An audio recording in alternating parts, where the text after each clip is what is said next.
In front of me is SONY Xperia VII, and today I would like to show you how you can apply Apple layout on this Android.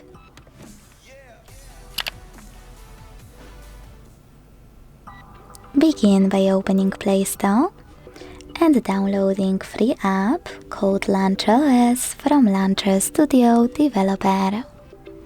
This one.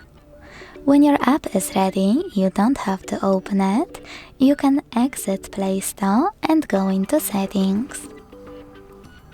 Then tap on Apps, scroll down to click on Default Apps, and click on Home app. Now to apply Launcher Pro, click on it and wait for the pop-up.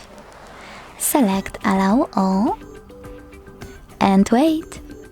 As you can see, after a couple of seconds my launcher was successfully applied. To make any changes to it, you can click on Launcher app and follow all of the instructions inside it.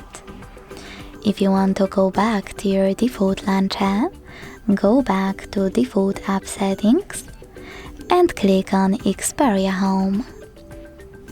Thanks so much for watching. If you enjoyed this video, leave a like, comment and subscribe. Bye!